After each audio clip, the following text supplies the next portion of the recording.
Assalamualaikum teman-teman. Baik, tetap semangat. Mari kita belajar untuk membahas resep ya yang sudah dikerjakan. Untuk screening, saya rasa sudah jelas. Teman-teman sudah bisa meng-screening secara lembar resep dokternya ya, apakah resep itu lengkap, ilegal, ataupun legal ya. Jadi bisa dikonfirmasikan juga ke dokternya langsung maupun ke pasiennya. Nah, untuk di sini langsung saja ke obatnya ya, ada resipe epedrin HCl 0,05, CTM-nya 0,04, SL-nya Quantum Satis, Misevac pulveris datalis dosis numero desima atau 10, kemudian Signa Terdidie pulveris 1, UNO ya, UNAM. Pro anak Yunia usia 18 tahun, alamatnya Jalan Dr. Rajiman Solo. Nah, di sini teman-teman kalau dilihat tanpa keterangan lain untuk penulisan satuan maka adalah gram ya, jelas. Berarti di sini epedrinnya adalah 50 mg, CTM-nya 40 mg, SL-nya nanti kita hitung dulu untuk keseragaman bobotnya ya. Kemudian untuk keterangan pembuatannya diminta untuk membuat mencampur dosis sesuai dengan permintaan dokter ya, ada datalis dosisnya sebanyak 10. Signanya adalah 3 DD1 pulver, pulv.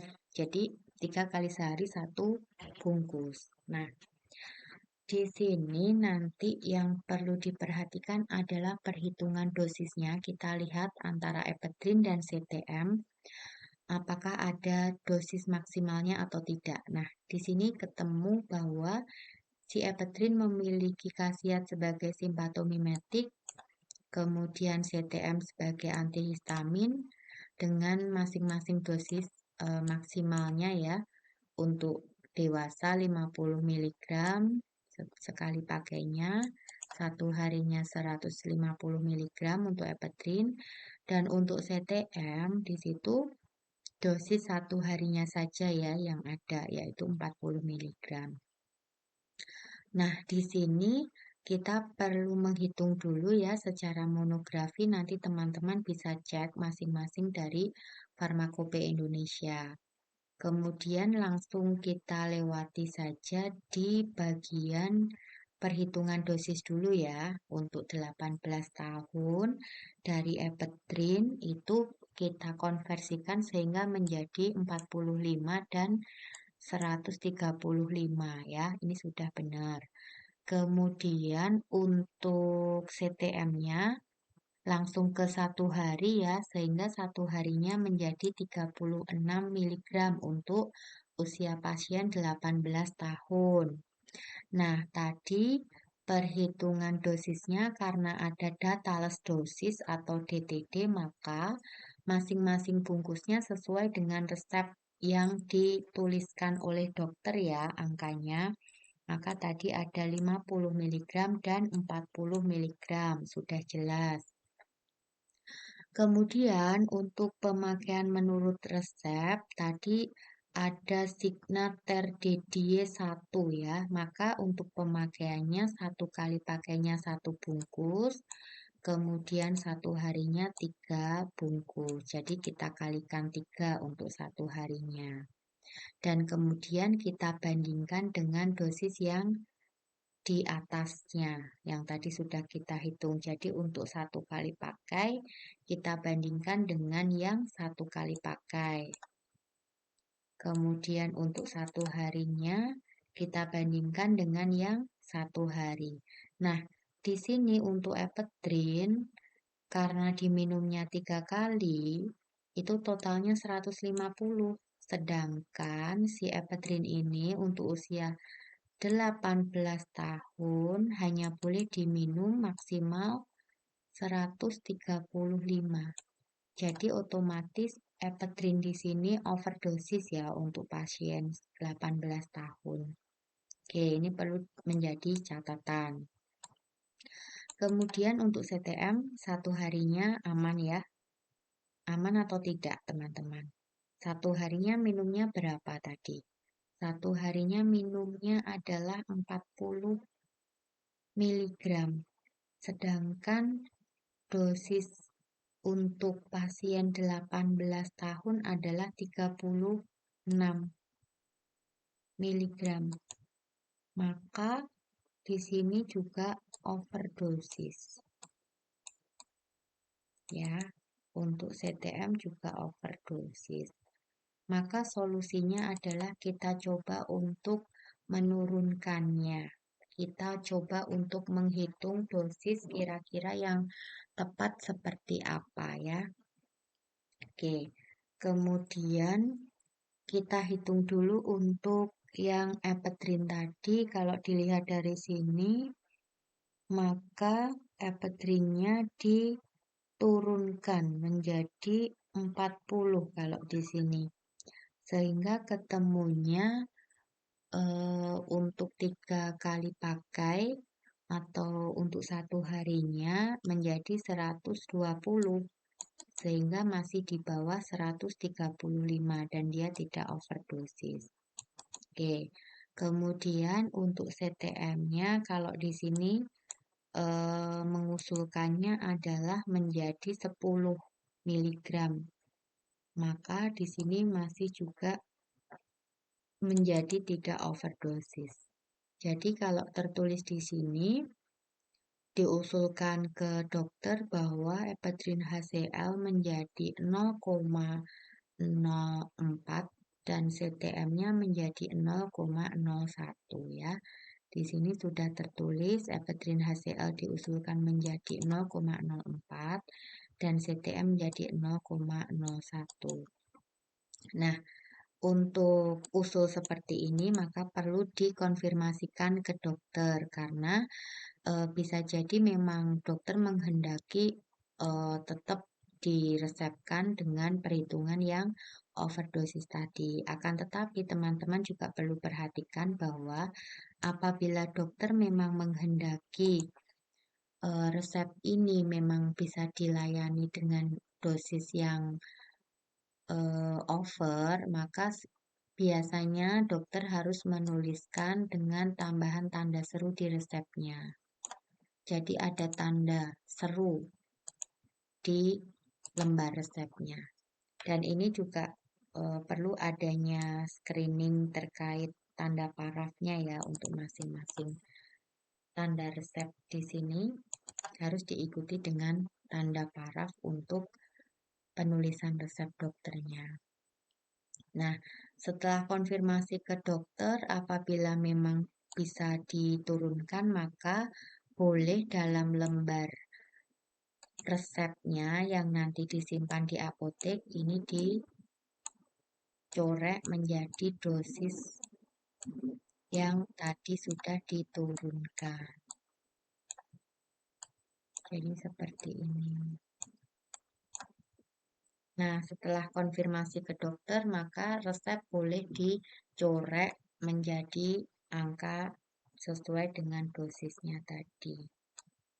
Baik, untuk dosis maka sudah beres ya, karena sudah dianggap sudah konfirmasi ke dokter dan sudah di ACC oleh dokter. Maka perhitungannya adalah 40 mg dikalikan 10 karena tadi DTD, CTM-nya juga dikalikan 10 sehingga kita hitung SLQS-nya ya.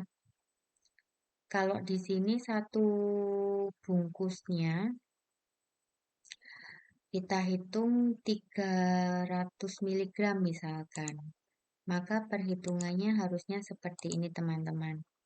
Misalkan memutuskan untuk tiap bungkusnya 300 mg, maka tadi kan 10 bungkus ya, dikalikan 10, maka totalnya adalah 3000 mg.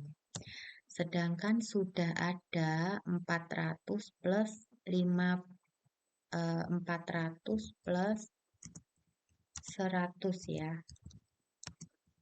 Maka sudah ada 500 mg. Kekurangannya adalah 2500 mg. Nah, ini saya rasa ada koreksi sedikit terkait penulisannya ya, teman-teman. Di sini 300 mg ini seharusnya 3000 mg. 3000 mg dapatnya dari 300 dikalikan 10. Maka untuk SL-nya ketemunya sudah benar ya. Baik, seperti ini teman-teman. Oke, untuk pembuatannya tinggal dicampur saja ya, karena tidak ada masalah. Dihaluskan sampai dengan homogen, kemudian dibagi rata menjadi 10 bagian dan dimasukkan di plastik klip. Jangan lupa diberi label putih dan NI. Untuk penulisan etiketnya sudah benar ya, 3 kali sehari 1 bungkus, boleh diberi keterangan setelah makan. Kemudian ada paraf apotekernya juga. Untuk kopi resepnya sama persis ya yang ditulis dengan dokter, tetapi tadi tolong diingat juga sudah mengusulkan untuk diturunkan sehingga angka di sini juga otomatis berubah sesuai dengan dosis pada saat penurunan. Untuk tanda detur sudah betul, ECC sudah ada di sini. Ada tanda tangan apotekernya dan cap apotek. Nah, sudah benar teman-teman. Oke, koreksinya di sini ya. Jadi untuk banyaknya obat apabila memang dikonfirmasikan ke dokter dan sudah ada ACC penurunan dosis, maka sebaiknya juga ditulis sesuai dengan angka pada saat apoteker membuatkan obatnya. Nah, untuk persentase, kembali ke persentase perhitungan dosis ya. Kita coba kira-kira di sini ada berapa persen perhitungannya. Apabila nanti ketemunya lebih dari 80%, maka sebaiknya dalam pembagian serbuknya menjadi 10 bagian tadi kita sarankan untuk ditimbang satu persatu agar mendapatkan bobot yang seragam ya. Jangan sampai nanti ada serbuk yang terlalu banyak dan menyebabkan overdosis. Jadi kita coba dulu untuk menghitung persentase pemakaian menurut resep ya. 1 kali pakainya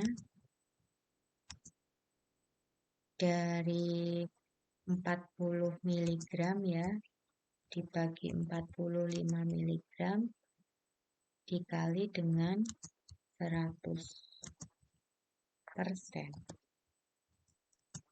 Ketemunya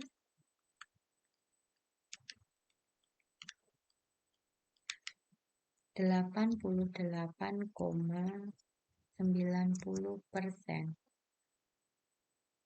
Nah, di sini walaupun masih kurang dari 100%, tetapi kita harus waspada dalam pembagian serbuknya pada saat dibagi menjadi 10 bagian. Kemudian kita coba untuk 1 harinya. 1 harinya tadi dari 120 ya, 120 di sini dibagi dengan 135 kali 100%.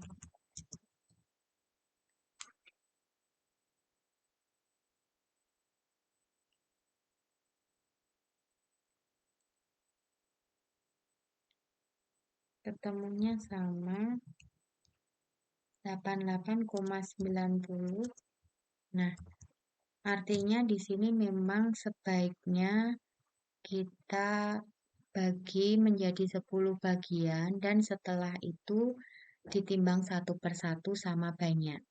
Jangan sampai nanti ada bagian yang tidak merata ya. Kemudian coba kita hitung untuk CTM-nya. CTM hanya 1 hari ya. Tadi hitungannya 30 mg per 36. miligram dikalikan 100%.